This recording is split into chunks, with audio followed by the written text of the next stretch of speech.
Você participa da programação da Band News pelo WhatsApp ou pelo Twitter. No Twitter é só twittar pra gente. Você acha que a gente perdeu muito com as mídias sociais? As redações hoje, elas não são como eram há um tempo atrás. A gente perdeu muito no jornalismo tradicional, das grandes mídias e tal, porque pode ser mais ativo esse jornalismo dessa nova era. Não vai acabar nunca.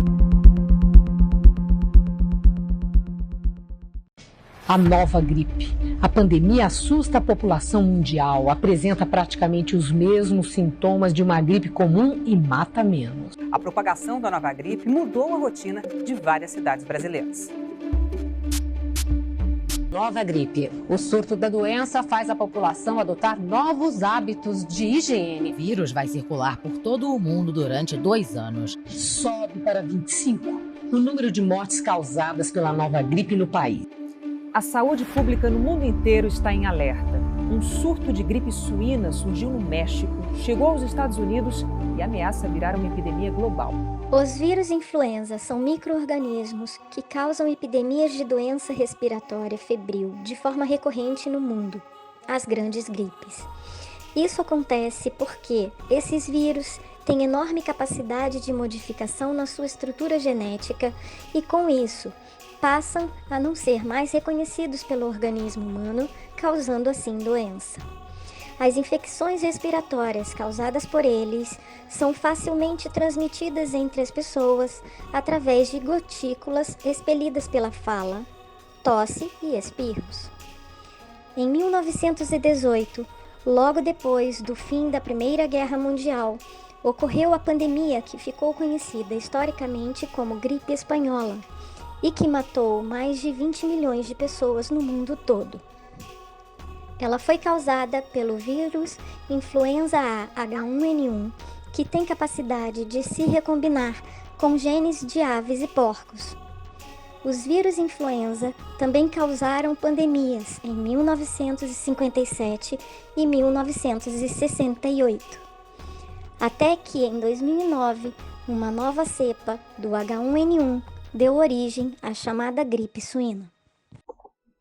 Em março de 2009, nós tivemos os primeiros casos de gripe suína que surgiram no México. De lá, a doença rapidamente se espalhou para os Estados Unidos e para o resto do mundo, chegando no Brasil ainda em abril do mesmo ano. Ao chegar, muitas das cidades elas estavam em surtos de gripes e a preocupação era que, se somada à gripe suína, nós tivéssemos uma mortalidade maior do que a anual.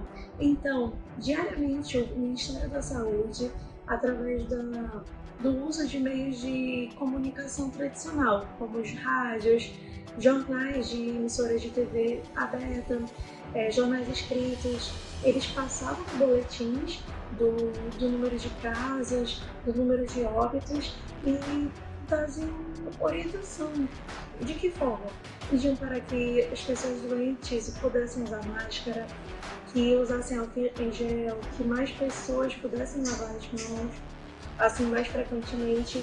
Isso foi de fundamental importância, porque, embora o temor da gripe suína fosse grande, a mortalidade foi muito menor do que o esperado e nós podemos atribuir principalmente a essas medidas de controle e de higiene que foram adotadas desde o começo.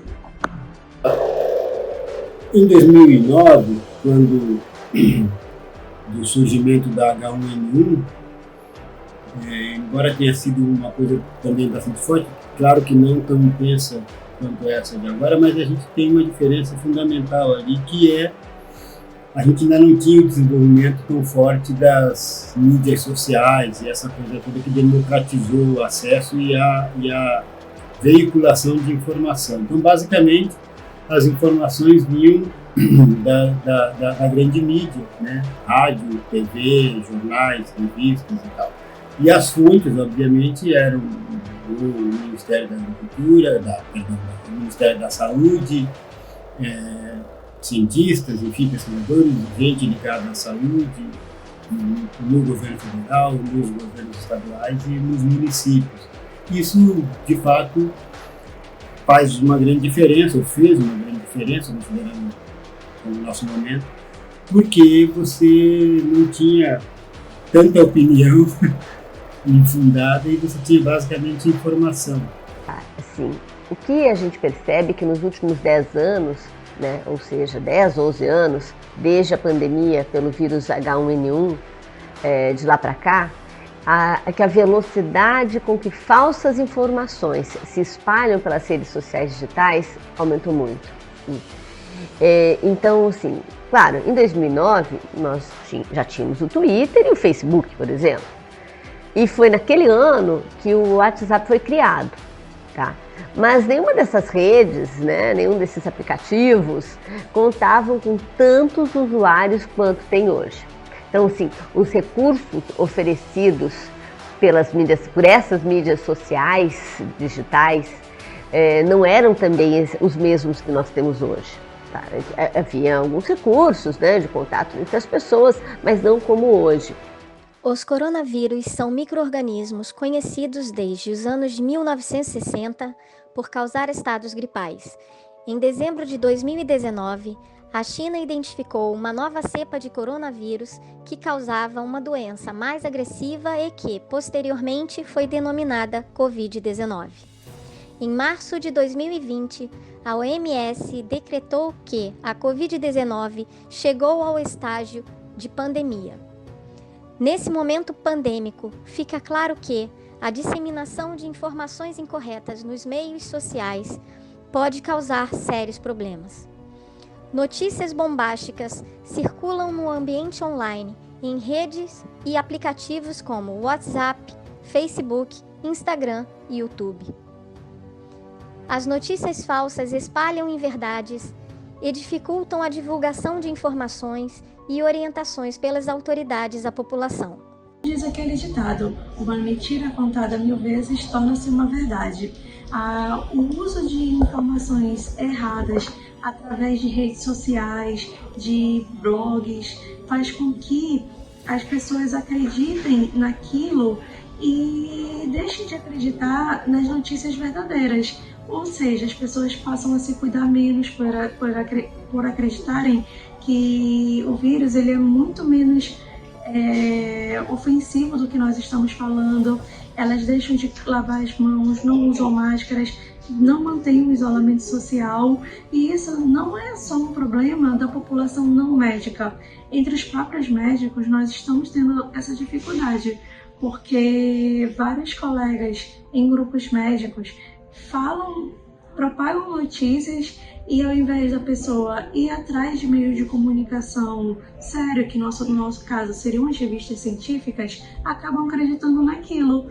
Então é um desserviço, atrapalha muito mais do que ajuda. Fatos exatos e objetivos têm menos influência do que os apelos às emoções e às crenças pessoais, né? Então, grande parte da população, a gente observa o seguinte, grande parte da população hoje tem acesso a um universo de informações circulando pela internet. Mas as pessoas acabam sabendo cada vez mais de cada vez menos, ou seja, elas procuram o que elas querem saber, aquilo que satisfaz, né, seus interesses pessoais. Então, eu vejo que o jornalismo não pode e não vai ceder diante deste quadro, né? Nós temos de continuar atuando e procurando levar as notícias bem construídas a todo mundo, pelo menos a quem nós conseguimos atingir. Em pesquisa pelo Data Senado, 62% dos entrevistados discordam que informações publicadas em redes sociais são mais confiáveis do que as informações divulgadas pelas mídias tradicionais. Conforme os dados publicados pelo IBGE, em 2018, somente 2,8% da população brasileira não tinha acesso à televisão. Baseado no interesse público, entendemos o quanto o papel do jornalista é relevante, pois a importância está em quem produz a informação.